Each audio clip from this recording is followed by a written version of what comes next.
The late afternoon sun burned hot over the Matthews ranch, casting long golden shadows across the fields of corn and hay. The wind carried the sharp scent of earth, dried grass, and the faint tang of animals in the pens. In the midst of this ordinary farmstead, an extraordinary injustice had taken place.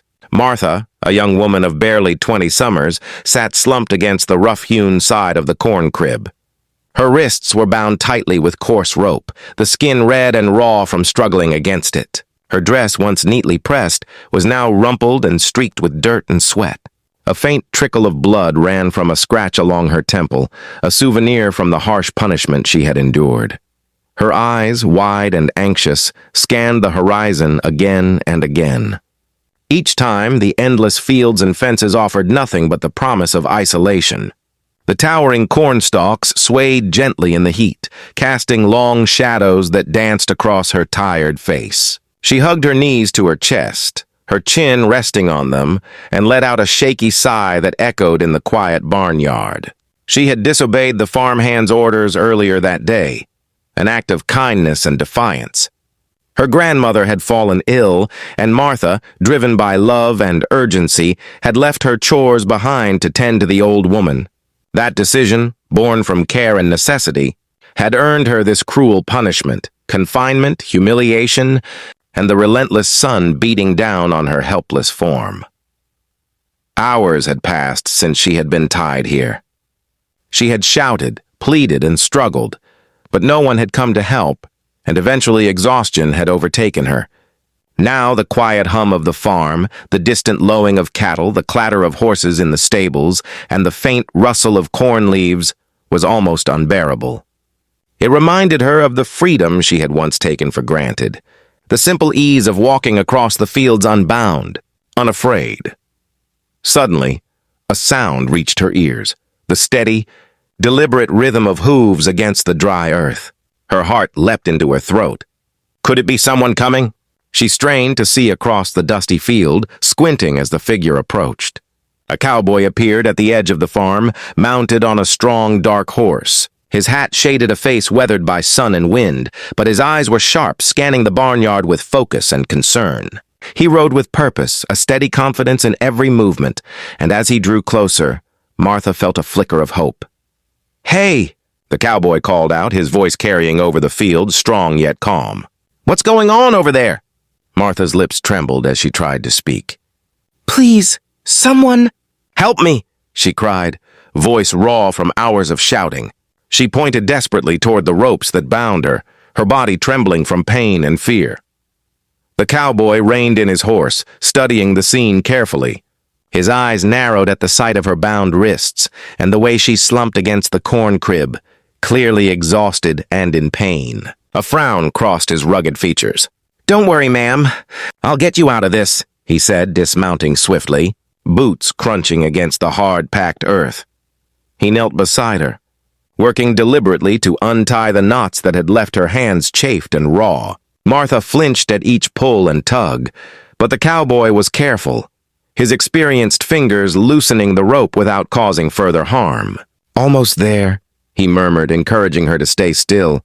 She winced but obeyed, clinging to the fragile hope that this ordeal was nearly over. At last, the final knot came undone, and Martha rubbed her wrists, testing them gingerly. The relief was overwhelming, and tears threatened to spill over again, but this time they were tears of gratitude rather than despair. She looked up at the cowboy, her voice barely above a whisper. "Thank you. I don't know what I would have done if you hadn't come." He offered a small, reassuring smile. "You're safe now." Elle meant she would no longer face the world alone.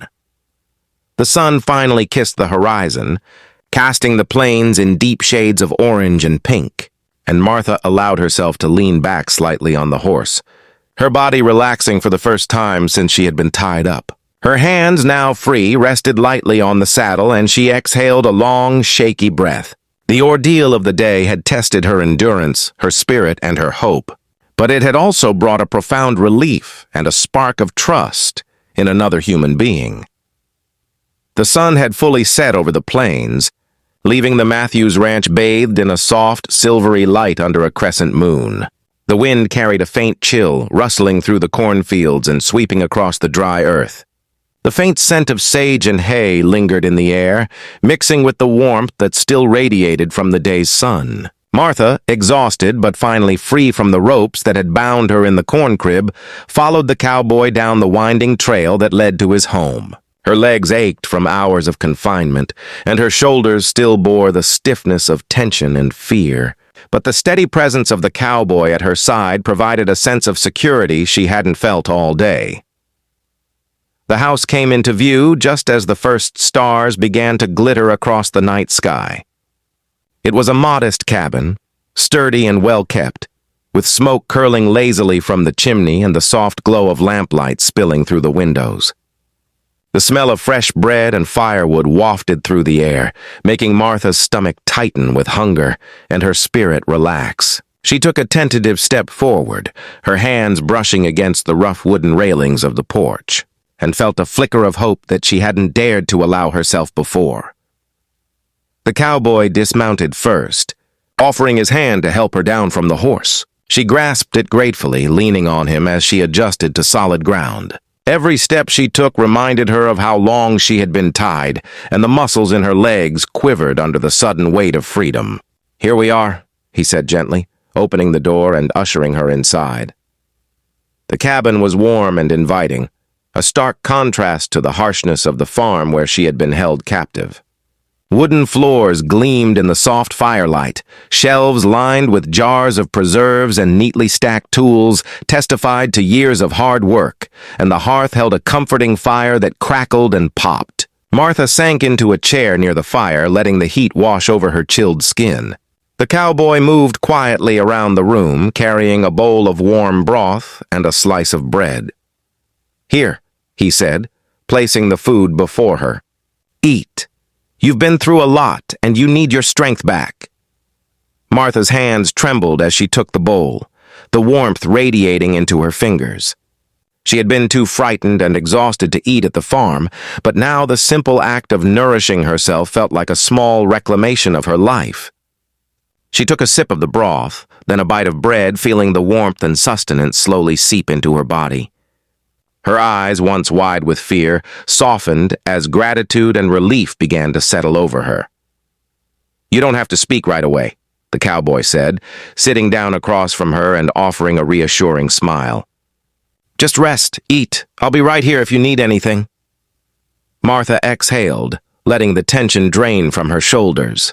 For the first time since she had been tied up, she felt the possibility of safety. The warmth of the cabin, the steady fire, and the calm presence of the cowboy created a sanctuary that was almost magical after the fear and cruelty she had endured.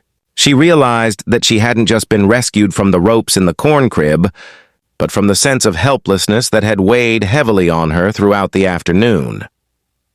After a few minutes of quiet eating, the cowboy began to ask gentle questions, careful not to pressure her. "What happened at the farm today?" he asked, his tone calm, almost conversational. "Why were you tied up?" Martha hesitated, her fingers twisting in the folds of her dress. She felt a flush of shame at admitting her disobedience, yet the cowboy's patient, non-judgmental presence made it possible for her to speak. I went to help my grandmother," she whispered, voice barely audible. "She fell ill and I couldn't leave her alone. I knew I was supposed to finish the chores, but I couldn't leave her." The cowboy nodded slowly, listening carefully. "You did what you thought was right," he said, his eyes steady and sincere. "Sometimes the world doesn't see it that way, but that doesn't make your choice wrong." Martha's chest tightened with a mixture of relief and emotion. For hours she had felt shame and fear, but hearing those words, spoken without judgment, felt like a balm to her weary spirit. She took another sip of broth, savoring the warmth, and allowed herself to lean back in the chair, her body finally relaxing.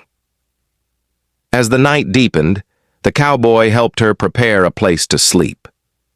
He brought out a spare bed, neatly made with clean linens, and adjusted the covers around her. "You should rest," he said softly. "Tomorrow will be another day and you'll need your strength." Martha nodded, her eyelids heavy with exhaustion. She had spent hours bound and humiliated, and though the fear had lifted, her body and mind were still reeling from the day's ordeal. "Thank you," she whispered again, her voice choked with emotion. "For everything." The cowboy gave a small smile, tipping his hat slightly in acknowledgement. "You're welcome," he replied. "Rest easy. You're safe here."